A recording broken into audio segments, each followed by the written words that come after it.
La vidéo précédente ne me plaisant pas assez, j'ai décidé de la refaire proprement afin de vous expliquer en détail ce que j'ai souhaité réaliser. Allez, c'est parti, on rentre dans le vif du sujet. Comme le titre de la vidéo vous l'indique, nous allons recycler un vieil ordinateur portable. Pour donner une seconde vie à un ordinateur portable, il y a plusieurs solutions. La première, c'est de récupérer l'écran quand c'est possible afin d'en faire un écran portatif. La seconde, c'est de réaliser un dock afin de pouvoir utiliser l'ordinateur portable comme un PC fixe si la ventilation et les performances vous le permettent. La troisième, c'est de transformer l'ordinateur en Media Center, ce qui ne demande pas beaucoup de performance ni d'espace disque. Il y a d'autres solutions possibles, mais je ne vais pas toutes vous les énumérer. L'avantage de ces solutions, c'est qu'elles sont moins chères que si on voulait changer les composants, ce qui s'avère difficile sur un PC portable. Avant de vous donner plus de précision, sachez que le boîtier est un prototype. Ma principale contrainte est que le PC chauffe énormément et donc il a fallu penser à changer la ventilation. Le ventirad ne se fait plus pour bien ventiler l'ordinateur. Ensuite, il faut changer la pâte thermique. Celle-ci était d'origine et donc plus du tout efficace. Au total, le boîtier m'a demandé 65 heures d'impression pour 600 grammes de plastique. Il est composé de 24 pièces. Pour un gain de temps et de plastique, il est imprimé en précision 0,2. Lors de la conception, j'ai pensé à inclure la place du ventilateur. Le premier commandé faisait 92 mm, mais comme j'ai réussi à le griller et qu'il était impossible de le brancher sur la carte mère, il a fallu en prendre un autre. Problème, le nouveau faisait 80 mm, il a donc fallu imprimer une pièce afin de pouvoir le positionner dans le boîtier. Ensuite, j'ai créé une pièce qui me permet de fixer la carte mère et le disque dur de manière à gagner un maximum de place. Le tout pensé pour que la ventilation refroidisse bien l'ensemble. Allez, passons à quelque chose de relaxant, d'intéressant, de kiffant. Enfin, vous allez très vite comprendre. La première pièce imprimée est le côté droit du boîtier. Cette pièce supportera le support carte mère. J'ai dû la refaire plusieurs fois pour cause de problèmes d'adhésion et de température du plateau chauffant. Temps d'impression, 13h30 pour 140 grammes de plastique. De base, imprimé avec des entretoises, le problème c'est que les entretoises étaient trop fragiles, j'ai donc remplacé par des pièces plus petites et plus épaisses. Passons à l'impression de la deuxième grosse pièce du boîtier, le côté gauche, qui lui a pris environ 11h30 et 114 grammes de plastique. J'ai manqué d'inspiration pour celle-ci, mais j'ai essayé de faire un design un peu commun à plusieurs boîtiers de PC. Ce côté, comme on peut le voir, est vraiment fin, trop fin, et donc trop fragile.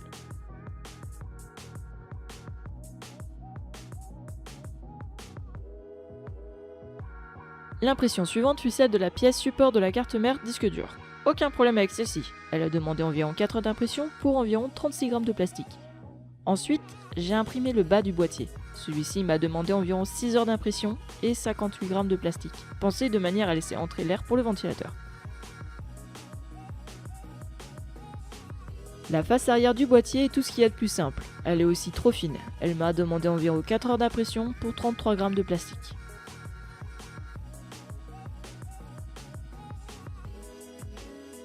Le dessus du boîtier est très simple et permet le rejet de l'air chaud de la machine. Rien à redire si ce n'est que c'est basique.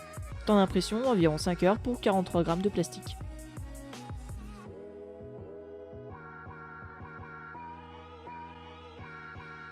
Lors de l'assemblage, je me suis aperçu que je me suis trompé dans des mesures. Le dessus du boîtier ne pouvait pas s'assembler au reste parce que le ventirad dépassait. J'ai donc usiné cette pièce. Il s'agit d'une pièce intermédiaire qui donne un cachet supplémentaire au boîtier et qui permet surtout l'assemblage du dessus du boîtier.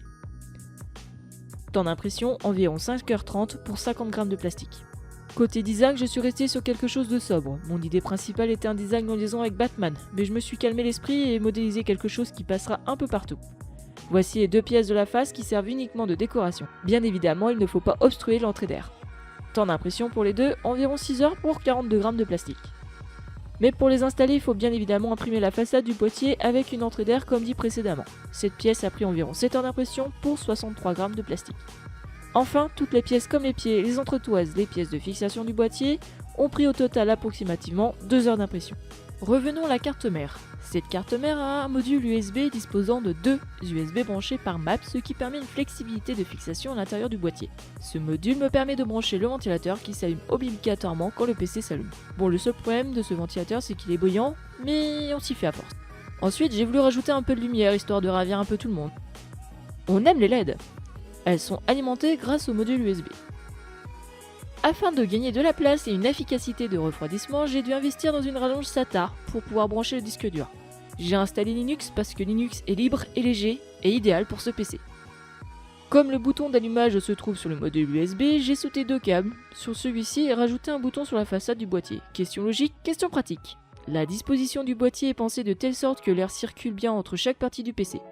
Après plusieurs heures d'utilisation, le PC n'a pas été chaud une seule fois.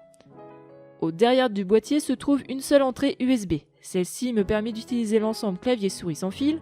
Cependant, si je veux y brancher une clé USB par exemple, un hub sera obligatoire. Un avantage qu'offre ce PC est qu'il dispose d'une sortie HDMI, pratique pour brancher le PC sur une télévision. En tout, j'ai besoin d'utiliser que 2 câbles pour le faire fonctionner, l'HDMI et le câble d'alimentation. La batterie ne me servant pas pour le Media Center, elle me servira pour d'autres projets. Maintenant que nous avons tout ça, il faut passer à l'assemblage de la bête. Petit timelapse, une vidéo non accélérée arrivera très prochainement pour ceux qui s'intéressent au boîtier et qui souhaiteraient s'en servir. Recycler un vieux PC portable fonctionnel permet de lui donner une seconde vie. De plus, grâce au nouveau ventilateur, tous les composants sont vraiment mieux refroidis. Un autre avantage, et cette fois-ci je veux parler du boîtier, c'est que celui-ci est personnalisable à l'infini.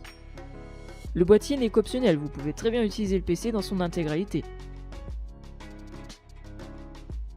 Mon choix s'est porté sur la réalisation d'un boîtier parce que je n'avais plus besoin de PC en tant que portable. Et qu'en plus le PC chauffait vraiment trop pour l'utiliser sans courir le risque de se brûler ou de l'achever trop rapidement. J'ai choisi l'impression 3D parce que c'est plus facile de faire ce que nos esprits vifs veulent réellement. Mais il est tout à fait possible de faire un boîtier en bois, en fer ou toute autre matière. C'est à vous de décider.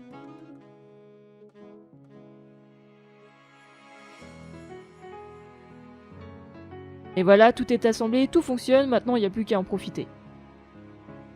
Si la vidéo vous a plu, n'hésitez pas à vous abonner, de laisser un petit pouce bleu. Donnez votre avis en commentaire et n'oubliez pas la petite cloche pour ne pas louper les futures vidéos. Je vous dis à très bientôt, portez-vous bien, ciao!